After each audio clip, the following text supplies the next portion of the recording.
sebentar lagi kita akan lebaran. Maka ada sunnah. Kalau dilakukan tinggi pahalanya, kalau tidak dilakukan rendah nilainya, meskipun lulus tapi lulus percobaan. Ya, apa itu? Satu, begitu mau lebaran, misalnya bapak mau ke masjid setengah 7, kira-kira jam 6 sudah mandi. Sebelum mandi, sunnah potong kuku, sunnah potong kumis, rapikan.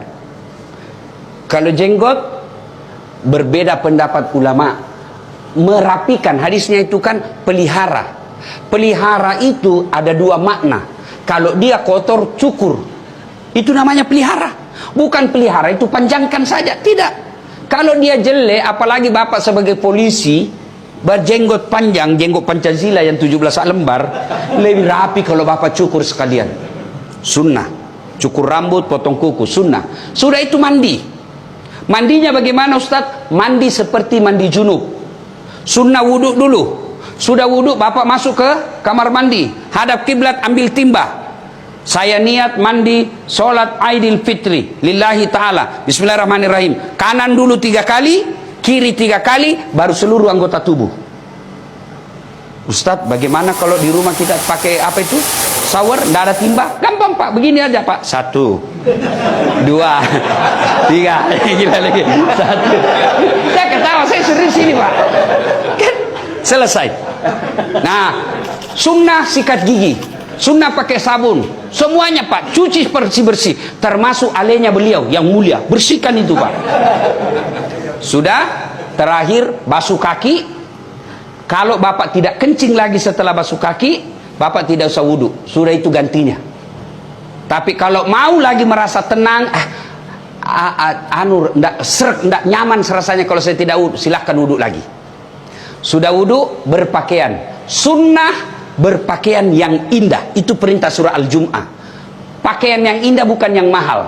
Pakaian yang indah itu halal, bersih, suci. Dan sunnah pakai putih. Kalau pakai baju hitam boleh, boleh, tapi tidak sunnah.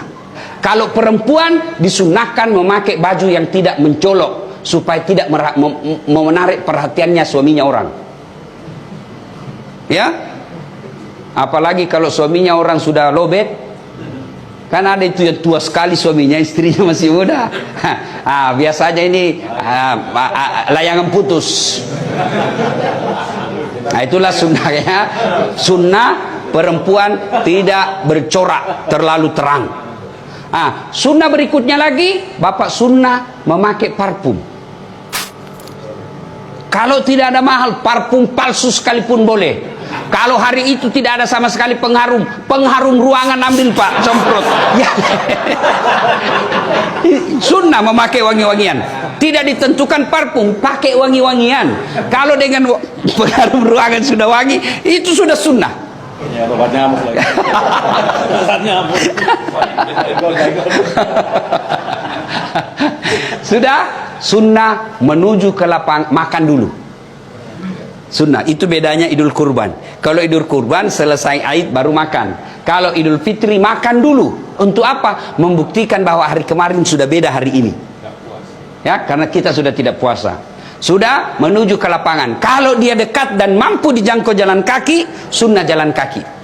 Tapi kalau dia jauh, Pak Kapolda di sini, mau lebaran di Mapolda, jam jalan kaki Pak, setengah mati Pak. Repot Pak, 11 kilo Pak. Begitu sudah sampai Pak, orang sudah bubar. Kalau dijangkau dengan jalan kaki, sunnah jalan kaki. Dan sepanjang jalan bertasbih, bertahmid dan bertahlil. Allahu Akbar, Allahu Akbar, Allahu Akbar.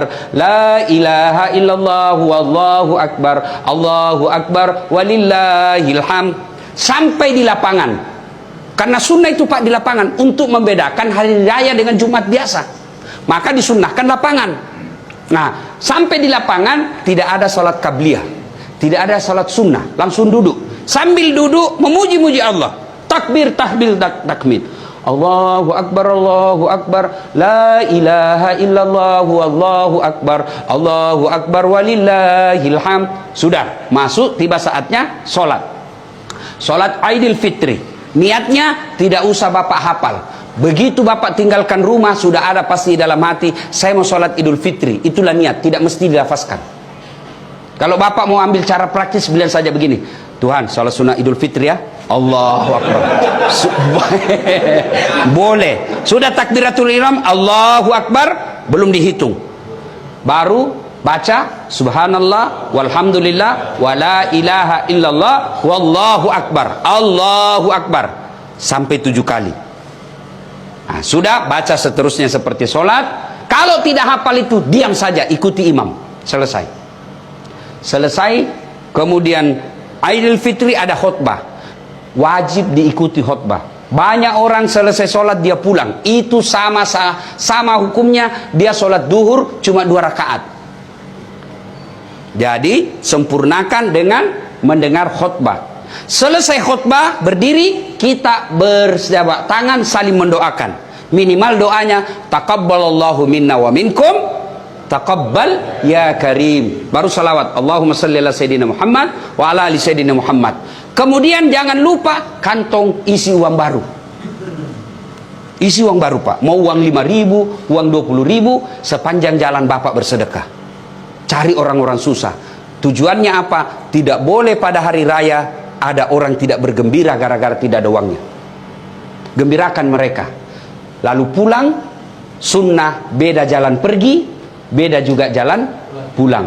Waktu pergi jalan perintis kemerdekaan, waktu pulang tol. Sunnah. Nah, selesai itu silahkan datangi orang tua. Nah, setelah itu baru kita bersilaturahmi kepada orang-orang yang pernah kita musuhi. Itu yang paling penting. Dia pernah kita sakiti atau dia pernah sakiti kita. Siapa yang baik? Bukan yang tua, bukan yang senior, bukan yang kaya. Siapa? Inna akramakum indallahi atqakum. Yang paling mulia di antara kalian yang paling bertakwa. Siapa yang bertakwa? Ciri-cirinya suka meminta maaf. Ibu bapak saudara-saudara sekalian, apabila ini sudah kita lakukan, ada derajat takwa. Pak Kapolda sudah sekolahkan dirinya, ternyata pulang punya prestasi, pasti ada promosi. Begitu juga ketika sudah mencapai derajat takwa, tidak mungkin Allah tidak mengapresiasi, pasti ada promosi. Apa janji Allah? Man yattaqillaha, siapa yang bertakwa kepadaku, yaj'allahu makhraja, saya angkat derajatnya. 2, ku ampuni segala dosa-dosanya.